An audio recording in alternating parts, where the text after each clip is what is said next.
Assalamualaikum warahmatullahi wabarakatuh. Selamat datang seluruh di channel saya Purwo Sasongko. Welcome back to my channel. Tetap tersenyum karena senyum adalah pintu menuju bahagia. Kita di Desa Duri, Kecamatan Selaung, Kabupaten Ponorogo. Masih seperti sebelumnya, kita akan kembali bercerita tentang sejarah maupun babat desa. Karena ini kita di Duri, yang kita ceritakan tentu saja babat Desa Duri, Kecamatan Selaung, Kabupaten Ponorogo. Ikuti terus perjalanan kita untuk menceritakan babat desa-desa yang ada di Ponorogo. Like, comment, subscribe, dan share agar makin berkembang. Salam.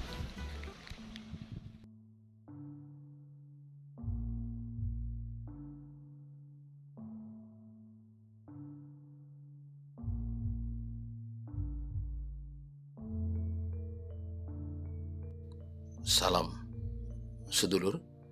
Kita ada di Desa Duri, Kecamatan Selaung, Kabupaten Ponorogo. Desa Duri ini, sebagian wilayahnya boleh dikatakan terkategorikan perbukitan.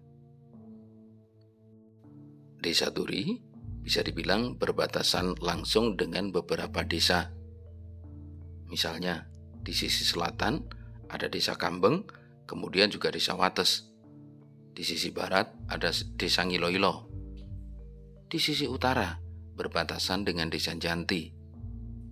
Sementara untuk di sisi timur ada yang berbatasan dengan Desa Gombang, kemudian Desa Ngluning, dan juga Desa Pelancongan.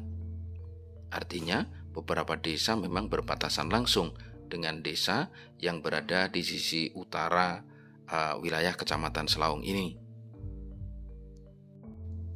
Desa Duri terdiri dari 4 kamituan atau 4 dusun besar, yakni Dusun Telogo, kemudian Dusun Pendung, Dusun Brambang, dan juga Dusun Jenggring.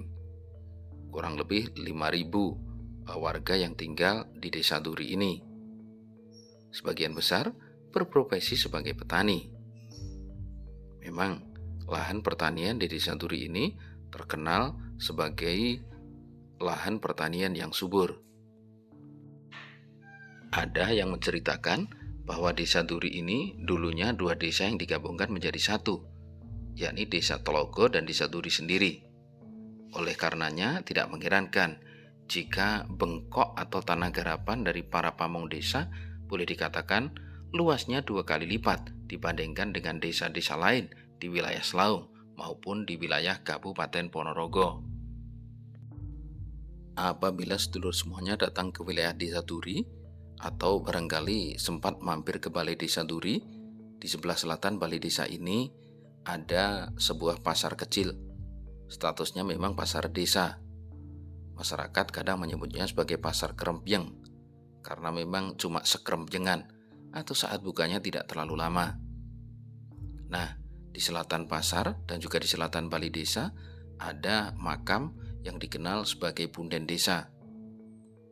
Yang di selatan Balai Desa oleh masyarakat dikenal dengan sebutan makam Dowo atau kuburan Dowo atau kuburan panjang.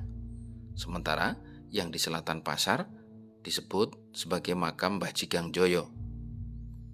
2 makam ini ternyata memang erat kaitannya dengan babat Desa Duri atau kisah yang dituturkan oleh masyarakat tentang awal mula berdirinya Desa Duri.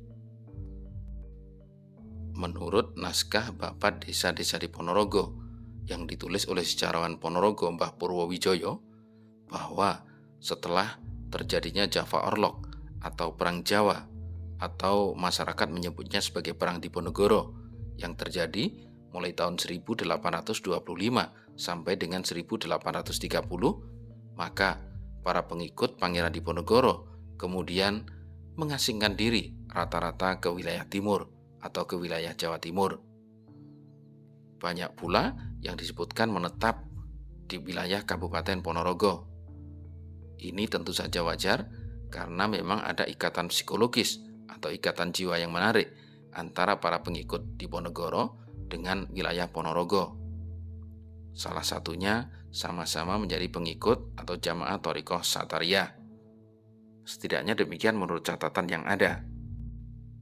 Nah, setelah Pangeran Diponegoro ditangkap dengan cara ditipu oleh Gubernur Jenderal Dekok, kemudian dibuang ke Manado, selanjutnya sampai dengan meninggal di Ujung Pandang atau di Makassar, maka salah satu pengikutnya yang disebut oleh masyarakat sebagai pangeran kemudian juga mengungsi atau mengasingkan diri ke wilayah Ponorogo.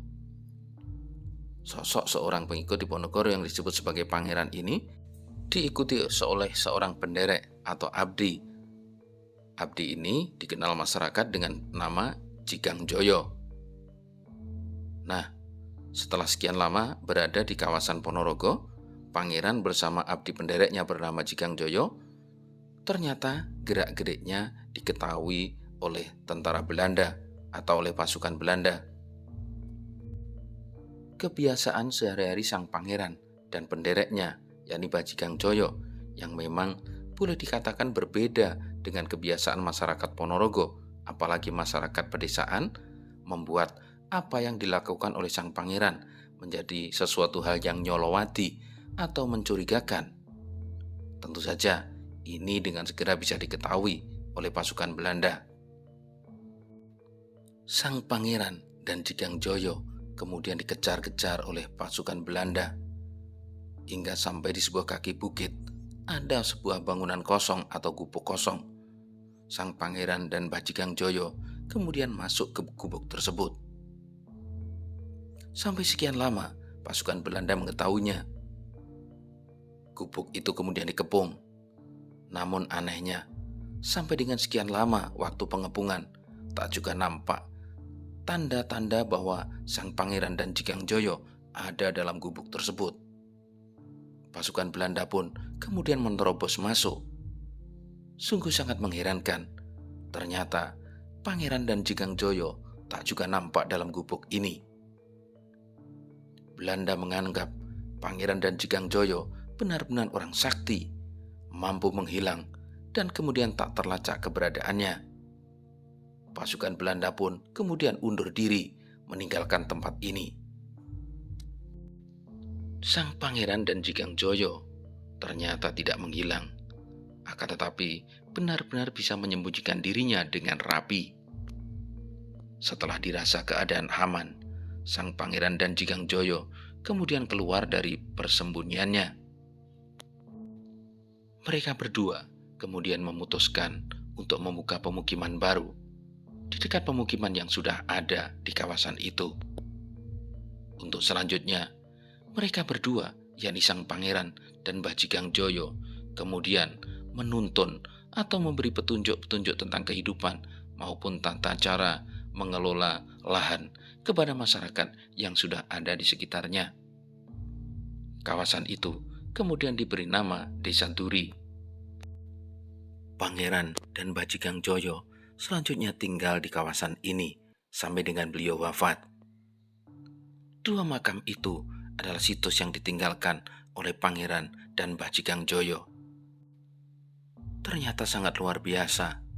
Beliau berdua tak sekedar tokoh masyarakat atau pinituaning deso, akan tetapi berdasarkan kisah yang dituturkan, beliau berdua adalah sosok yang benar-benar berjuang melawan pendudukan Belanda.